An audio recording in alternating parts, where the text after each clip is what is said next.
Everyone, सरल academy में आपका स्वागत है। उम्मीद करती हूँ आप सब बढ़िया है और आप सबकी स्टडीज भी बहुत अच्छी चल रही है। धारा विद्युत के अंतर्गत 3 मार्कर इंपॉर्टेंट क्वेश्चन हम कवर कर रहे हैं, जिसमें हमारे 2 लेक्चर हो चुके हैं। पहले लेक्चर में मैंने आपको इंपॉर्टेंट क्वेश्चन भी बताया जो आपके एग्जाम के लिए इंपॉर्टेंट है, आप पढ़ के जाइए। उसके अलावा आपकी इच्छा, आप और ज्यादा पढ़ सकते हो बेटा। ये उन स्टूडेंट्स के लिए होते हैं इंपॉर्टेंट क्वेश्चन जिनको थोड़े से कम मेहनत में ज्यादा कुछ अचीव करना होता है। अदरवाइज जो पढ़ने वाले बच्चे होते हैं उनको मैं हमेशा बोलती हूँ कि आप सब कुछ पढ़ो, सब कुछ इंपॉर्टेंट है और सब कुछ आपको पढ़ के जाना है। तो चलिए, आज हम एक बहुत ही इंपॉर्टेंट क्वेश्चन कवर कर रहे हैं जो कि आपके बोर्ड एग्जाम के लिए बहुत ज्यादा इंपॉर्टेंट है। और वो क्वेश्चन बेस्ड है बेटा किरचॉफ के द्वितीय नियम पे, और क्वेश्चन का नाम है व्हीटस्टोन सेतु। व्हीटस्टोन सेतु जो उपकरण है, इसकी खोज सन 1842 में 1842 में वैज्ञानिक व्हीटस्टोन ने की थी। और इस सेतु का निर्माण, व्हीटस्टोन सेतु का निर्माण इन्होंने किया था अज्ञात प्रतिरोध ज्ञात करने के लिए। तो आप कह सकते हैं कि व्हीटस्टोन सेतु अज्ञात प्रतिरोध ज्ञात करने की एक विधि है। मतलब ऐसा प्रतिरोध जो आपको पता नहीं है, अगर आपको पता लगाना है किसी ब्रिज मेथड के द्वारा तो आप इसका उपयोग कर सकते हैं। इसका जो आविष्कार हुआ था, इसका निर्माण हुआ था, इसकी खोज हुई थी 1842 में हुई थी। और ये जो सिद्धांत है व्हीटस्टोन सेतु का 1842 में वैज्ञानिक व्हीटस्टोन के द्वारा दिया गया था, जिसे इनके नाम के आधार पर व्हीटस्टोन सेतु कहते हैं। अब होता क्या है इसमें, कैसे कैसे इसका उपयोग किया जाता है, हमें वो समझना है। तो वो पॉइंट्स आप नोट डाउन कर लीजिए पहले जो हमें निकालने हैं, ठीक है क्या। तो व्हीटस्टोन सेतु का आपको नामांकित चित्र बनाना है, ये अधूरा है, मुझे इसमें समझानी है कुछ चीजें, इसलिए मैंने अभी सब कुछ मेंशन नहीं किया। पहला आपको बनाना है रेखा चित्र या किरण आरेख। तो ये रहा बेटा हमारा किरण आरेख, ठीक है। ये जो है आपके सामने, ये क्या है, ये है किरण आरेख। किरण आरेख के बाद दूसरा पॉइंट आता है आवश्यक शर्त का सूत्र। सेकंड आएगा बेटा आवश्यक शर्त का सूत्र, और साथ ही साथ सिद्धांत। पहले हम लिखेंगे इसका सिद्धांत और फिर हम निकालेंगे आवश्यक शर्त का सूत्र। तो सबसे पहले हम समझते हैं इसके डायग्राम को। ये आपके सामने जो उपकरण प्रदर्शित है यही है व्हीटस्टोन सेतु। इसमें 4 भुजाओं के साथ 4 प्रतिरोध जुड़े होते हैं, एक ये, दूसरा ये, तीसरा ये, चौथा ये। चारों प्रतिरोध ऐसे आनुपातिक भुजाओं के साथ जुड़े होते हैं। जैसे इसका नाम अगर मैं P दे दूं तो ये होता है Q, ये R और ये S। ऐसे 4 प्रतिरोध यहाँ लगे हुए हैं इस परिपथ के साथ, P Q R S। अब ये वाला पॉइंट है, ये A, इसका नाम दे देते हैं B, इसका C और इस बिंदु का नाम दे देते हैं हम D। हमने बिंदु A और बिंदु C दोनों के साथ नीचे की तरफ एक सेल जोड़ा है और एक कुंजी जोड़ी हुई है। ये पहली कुंजी है, इसका नाम कुंजी K1 दे देना। आगे हम भुजा B और D के बीच में एक धारा मापी जिसका नाम दे देंगे G, और एक और कुंजी K2, दोनों को जोड़ेंगे।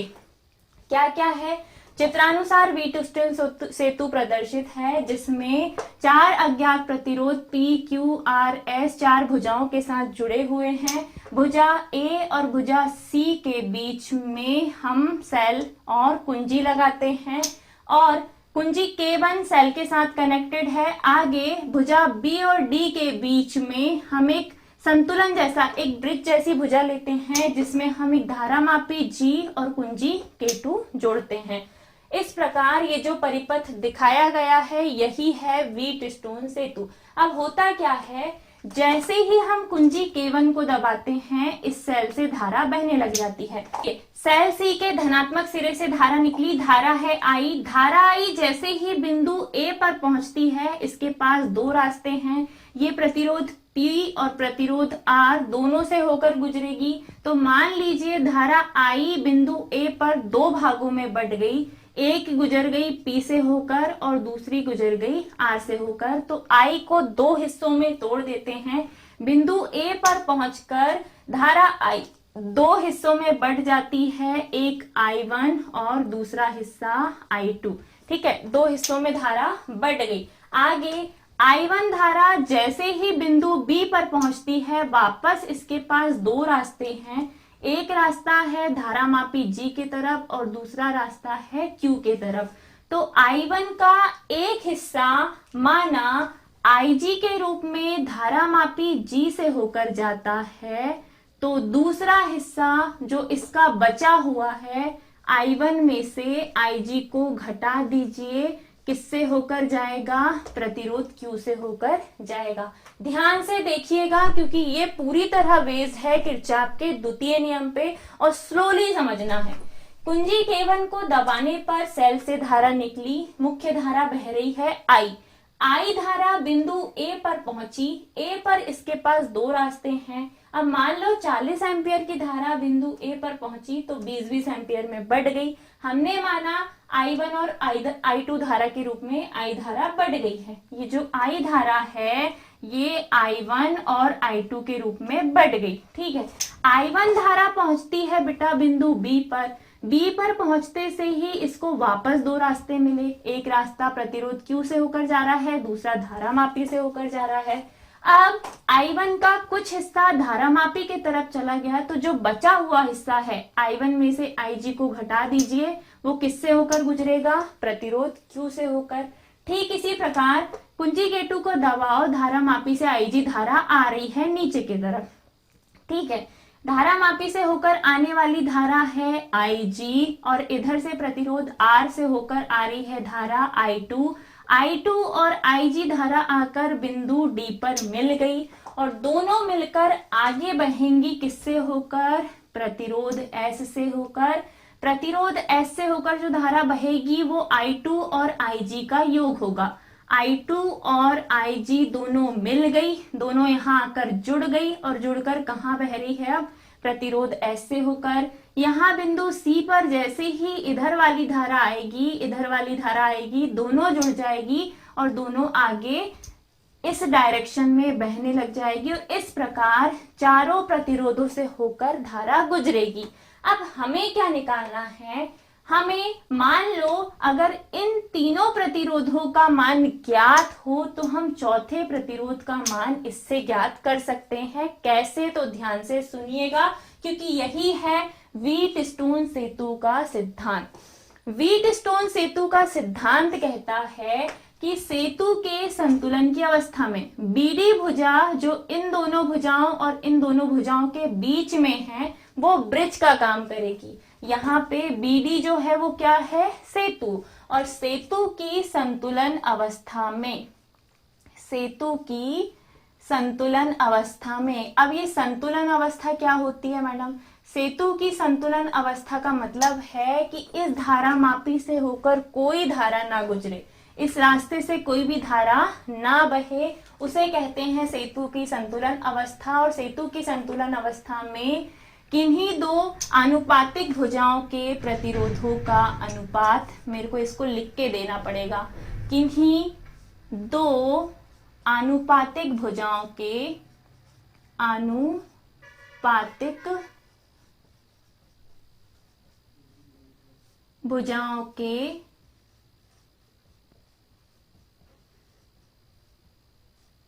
प्रतिरोधों का अनुपात, प्रतिरोधों का अनुपात शेष दो आनुपातिक भुजाओं के, शेष दो आनुपातिक भुजाओं के प्रतिरोधों के अनुपात के, प्रतिरोधों के अनुपात के बराबर होता है। ये है व्हीटस्टोन सेतु का सिद्धांत। इस सिद्धांत के अनुसार किन्हीं दो आनुपातिक भुजाएं, आमने सामने की भुजाएं, किन्हीं दो आनुपातिक भुजाओं के प्रतिरोधों का अनुपात शेष दो आनुपातिक भुजाओं के प्रतिरोधों के अनुपात के बराबर होता है। और यही है व्हीटस्टोन सेतु के सिद्धांत का सूत्र जिसे हमें निकालना है। और निकालना है तो हम इसे कहते हैं आवश्यक शर्त का सूत्र। आवश्यक शर्त का सूत्र। आवश्यक शर्त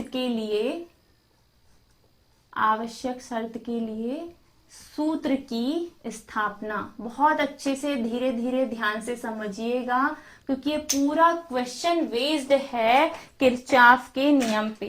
किरचॉफ के नियम, और किरचॉफ के कौन से नियम? तो किरचॉफ के द्वितीय नियम पे। व्हीटस्टोन सेतु का जो सिद्धांत है वो किरचॉफ के द्वितीय नियम पर आधारित है। किरचॉफ का द्वितीय नियम बोलता है कि किसी बंद विद्युत परिपथ, तो ये पूरा बंद विद्युत परिपथ है, विभिन्न खंडों में बहने वाली धाराओं, इनके संगत प्रतिरोधों के गुणनफल का बीजगणितीय योग शून्य होता है। बहुत अच्छे से, बहुत प्यार से मैंने आपको समझाया है। तो आवश्यक शर्त के लिए सूत्र की स्थापना में बाकायदा लिखना कि कुंजी K1 को दबाने पर सेल से धारा I प्रवाहित होती है। I धारा बिंदु A पर दो भागों में I1 और I2 में बंट जाती है। I1 धारा बिंदु B पर पुनः दो भागों में बंट जाती है। IG धारा धारामापी G से होकर बहती है, और I1 माइनस IG जो बचा हुआ हिस्सा है I1 का, IG तो इधर चला गया, बचा हुआ हिस्सा प्रतिरोध Q से होकर बहता है। ठीक इसी प्रकार I2 धारा और IG धारा बिंदु D पर पहुंचकर जुड़ जाती है, और जुड़ी हुई धारा I2 प्लस IG प्रतिरोध S से होकर बहती है, और इस प्रकार व्हीटस्टोन सेतु में धारा प्रवाहित होती है। तब बंद परिपथ ABDA में, किसमें? बंद जाल ABDA में किससे? किरचॉफ के द्वितीय नियम से। किरचॉफ के द्वितीय नियम से। अब सेकंड नियम क्या बोलता है किरचॉफ का? ये है बंद जाल ABDA, इसमें बहने वाली धारा I1 संगत प्रतिरोध P। धारा क्या है बेटा? I1 संगत प्रतिरोध P। अगली धारा, आगे बढ़ो इसी में, IG संगत प्रतिरोध G। अगली धारा IG संगत प्रतिरोध का गुणा करना है तो G। यहां से पहुंच गए ऊपर, ऊपर से आ गए नीचे। अब बचा क्या है? तो अब इधर वाला हिस्सा बचा है, ये वाला हिस्सा कौन सा है? तो ये धारा है I2 और संगत प्रतिरोध क्या है? R। अगली धारा है I2 और संगत प्रतिरोध R। सभी का बीजगणितीय योग शून्य होता है, ये नियम बोलता है। लेकिन इस नियम में धारा की डायरेक्शन के अनुरूप हमें प्लस माइनस का चिन्ह लगाना होता है। अब ध्यान से देखना, I1P तो स्टार्टिंग धारा है, बह रही है, उसे हमने धनात्मक लिया। आगे हम पहुंचे, यहां जैसे ही पहुंचे धारा की डायरेक्शन एक जैसी है, मतलब इधर से धारा बह रही है, नीचे की तरफ उधर गई, धारा की डायरेक्शन बदली क्या? नहीं।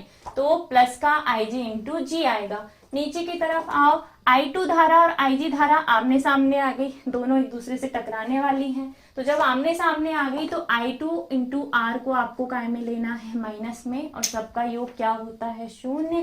और इसे हम नाम दे देंगे समीकरण 1। ठीक इसी प्रकार लेंगे दूसरे इसमें, बंद जाल। कौन सा बंद जाल है बेटा? एक सेकंड, आप चाहो तो इस इक्वेशन को बढ़ा सकते हो आगे, लेकिन अभी रहने दो, यहीं छोड़ दो। आगे देखना, आगे बंद जाल कौन सा है? BCDB। ये बंद जाल BCDB में बाकायदा लिखना किरचॉफ के द्वितीय नियम से। किरचॉफ के द्वितीय नियम से। अब बंद जाल BCDB में देखो, पहली धारा BCDB, B से C की तरफ आओ, I1 माइनस IG। फर्स्ट धारा क्या है? I1 माइनस IG, और संगत प्रतिरोध इसका क्या है बेटा? Q। संगत प्रतिरोध क्या है? Q। अगली धारा, तो ये इधर से आ रही है, ये इधर से जा रही, दोनों धारा कैसी हो गई? आमने सामने। आमने सामने वाली स्थिति में इस धारा को हम काय में लेंगे? माइनस में। I2 प्लस IG, ये अगली धारा है, इसका संगत प्रतिरोध है S। इस धारा का संगत प्रतिरोध S। एक को प्लस में लिया, दूसरे को काय में लेना है? माइनस में। ये दोनों धाराएं परस्पर विपरीत दिशा में है, ये दोनों धाराएं परस्पर विपरीत दिशा में है, तो इसको भी हम काय में लेंगे? माइनस में। IG इंटू G बराबर 0। समीकरण 2। यहां तक क्लियर? अब जब सेतु संतुलन अवस्था में हो तो सेतु से होकर कोई धारा नहीं बहती। किस अवस्था में? सेतु की संतुलन अवस्था में, संतुलन अवस्था में IG धारा का मान क्या होता है? 0, क्योंकि सेतु से कोई धारा नहीं बहती। इस कंडीशन में हम लेंगे समीकरण 1 व 2 से। दोनों समीकरण में मान लिखिए बेटा। पहले हम लेंगे समीकरण नंबर 1। समीकरण 1 है I1P प्लस IG का मान क्या रखना है? 0 इंटू जी माइनस I2 इंटू R बराबर 0। इन दोनों का गुणा करने पर I1P प्लस इन दोनों का गुणा करने पर 0 माइनस का क्या बचेगा? I2R बराबर 0। इसका कर देंगे पक्षांतर तो I1P बराबर माइनस का इधर जाएगा तो I2R बराबर हो जाएगा, ये सॉरी बराबर क्या, इसका पक्षांतर किया, माइनस वाला इधर आया, प्लस का। समीकरण नंबर 3 नाम देके छोड़ दो। अब बढ़ो आगे। अब लो समीकरण नंबर 2। पहले हमने ले लिया समीकरण 1, अब हम लेंगे समीकरण 2। समीकरण 2 बोल रहा है क्या?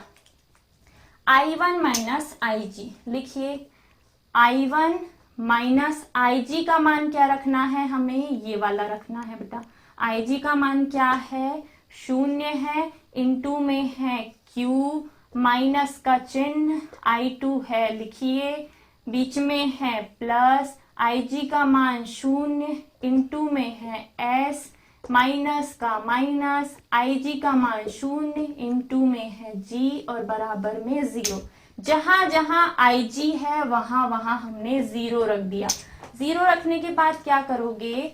ये 0 का इसमें गुणा होगा, कुछ फर्क नहीं पड़ना। I1 का Q में गुणा करेंगे तो I1Q, बीच में क्या है? माइनस। I2 का S में गुणा करेंगे तो I2S, 0 का इसमें करेंगे तो कोई फर्क नहीं पड़ना, माइनस। 0 का G में करेंगे तो 0, तो इसको तो यहीं खत्म कर दो और बराबर में क्या है? 0। I2S का पक्षांतर कीजिए, I1Q बराबर हो जाएगा I2S। ये है समीकरण 3 और ये आ गया बेटा समीकरण नंबर 4। क्या यहां तक आपको कोई डाउट है? नहीं है तो आगे देखो। ये वाली स्टेप देख के समझ में आ गई। अब मैं स्टेप को थोड़ा सा छोटा कर रही हूं, आप कर लीजिएगा। बराबर में होता है 0, ताकि मेरे को थोड़ा सा स्पेस मिल जाए। ये सेल और कुंजी को यहाँ से हटाओ, ये है सेल, ये है कुंजी केवल। अब क्या करना है? तो अब करना है समीकरण, ये 3 है, ये 4 है, तो समीकरण 3 भागित 4 करने पर आनुपातिक भुजाएं लेके आनी है ना, तो 3 भागित क्या कर दो? 4। समीकरण 3 है I1P, समीकरण 3 है I1P, बराबर में है I2R, बराबर में I2R, बीच में बराबर का निशान, भाग देना है। समीकरण 4 है I1Q और इधर साइड है I2S, सब बराबर में आ गए। अब कुछ हो सकता है, I1 से I1, I2 से I2 कैंसिल, ऊपर बचा Q, P अपॉन Q, इधर R अपॉन S। यही व्हीटस्टोन सेतु के सिद्धांत का व्यंजक है। बहुत अच्छे से, बहुत कामली मैंने समझाया, ध्यान से देखिएगा। आवश्यक शर्त का सूत्र निकालना है, क्योंकि सिद्धांत बोल रहा है कि जब सेतु संतुलन अवस्था में है, मतलब इस धारामापी से कोई धारा प्रवाहित नहीं हो रही, उस अवस्था में किन्हीं 2 आनुपातिक भुजाओं के प्रतिरोधों का अनुपात शेष 2 आनुपातिक भुजाओं के प्रतिरोधों के अनुपात के बराबर होता है। यही है व्हीटस्टोन सेतु के सिद्धांत का व्यंजक। व्हीटस्टोन सेतु किरचॉफ के द्वितीय नियम पर आधारित युक्ति है, जिसे हमने किरचॉफ के द्वितीय नियम से ही सॉल्व किया। पहले हमने लिया बंद परिपथ A, B, D और वापस A। बंद परिपथ A, B, D में किरचॉफ के द्वितीय नियम से धारा और प्रतिरोध का गुणनफल, धारा प्रतिरोध का गुणनफल, धारा प्रतिरोध का गुणनफल, सबका बीजगणितीय योग। ये दोनों धाराएं अलग अलग डायरेक्शन में, ये समान डायरेक्शन में, तो जो समान डायरेक्शन की उनको जोड़ दो, अलग वाली को घटा दो, बराबर होता है 0। लॉजिक आपको बता चुकी हूं मैं। आगे फिर से हमने लिया बंद जाल B, C, D, B। BCD में वापस से लगाया किरचॉफ का द्वितीय नियम। सेम वही लॉजिक, धारा प्रतिरोध का गुणनफल, धारा प्रतिरोध का गुणनफल, धारा और प्रतिरोध का गुणनफल, सबका योग करना था। सब एक दूसरे के विपरीत है, सबके सामने माइनस का निशान आया, बराबर में 0। अब हमने समीकरण 1 और दोनों को जैसे का तैसा रहने दिया और फिर हमने बताया कि जब ये सेतु किस अवस्था में हो, सेतु किस अवस्था में हो, संतुलन अवस्था में, तब इससे होकर कोई भी धारा प्रवाहित नहीं होती। इस स्थिति में धारा IG का मान क्या हो जाता है बेटा? 0। क्यों? क्योंकि धारा प्रवाहित नहीं हो रही है, IG का मान हो गया 0। जब हमने IG का मान 0 किया तो समीकरण 1 में IG का मान 0 कर दिया। 0 करने के बाद इन दोनों का मल्टीप्लाई करोगे, I1P बचेगा, I2R बचेगा, ये हो गया 0 बराबर में 0। माइनस वाले का पक्षांतर किया क्योंकि इधर 0 है, कोई मतलब नहीं, माइनस वाले को इधर लेके आया, प्लस का हो गया, ये इसको नाम दे दिए समीकरण 3। वापस उठाया समीकरण 2, जहां जहां IG दिख रही है वहां वहां आप 0 कर देना। जो बचा हुआ है वो है I1Q, I2S बराबर रहेगा 0, क्योंकि Q का 0 में गुणा होने पर 0, S का 0 में गुणा होने पर 0, G का 0 में गुणा होने पर 0, तो बचा है ये है, माइनस वाले का पक्षांतर किया, समीकरण 3 और 4 आनुपातिक भुजाएं हैं, 3 में 4 का भाग दे दो, भाग देने पर समान धाराएं कट जाएंगी, जो बचा हुआ है P/Q बराबर R/S है। यही है व्हीट स्टोन सेतु के सिद्धांत का व्यंजक। आई होप आपको बहुत अच्छे से समझ में आया है। अगर समझ में आया है तो मुझे लाइक करके जरूर बताना, अपने दोस्तों के साथ ज्यादा से ज्यादा शेयर करना, चैनल को सब्सक्राइब नहीं किया है तो कर देना, और अगर कोई डाउट फिर भी रह जाए तो हम ओपन हैं आप सबके कमेंट्स का स्वागत करने के लिए। तो आई होप आप हमें कमेंट करके जरूर बताएंगे। वीडियो को शेयर कीजिए, if you are financially capable तो हमें सपोर्ट कीजिए ताकि हम और ज्यादा हमारे कंटेंट में इम्प्रूवमेंट ला सकें, थोड़ी सी टीम को हायर कर सकें। मिलते हैं अगले वीडियो में बेटा, अगले लेक्चर्स के साथ। अपनी तैयारी को और बेहतर बनाइए, सरल एकेडमी के साथ पढ़ते रहिए और एग्जाम की तैयारी करते रहिए। आपकी क्विज प्रैक्टिस के लिए हम इंस्टाग्राम पे भी बहुत सारे क्विजेस डालते रहते हैं। 1 मिनट जो शॉर्ट हमारे हैं वो आपके रिवीजन में आप बहुत हेल्प करेंगे, तो जाइए इंस्टाग्राम को अगर फॉलो नहीं किया है चैनल को तो फॉलो कीजिए, और जो 1 मिनट के क्विक रिवीजन शॉर्ट्स मैंने और सर ने आपके लिए बनाए हैं उन्हें देखिए ताकि आपके रिवीजन में और ज्यादा आपको हेल्प मिले। Bye bye, take care, Radhe Radhe.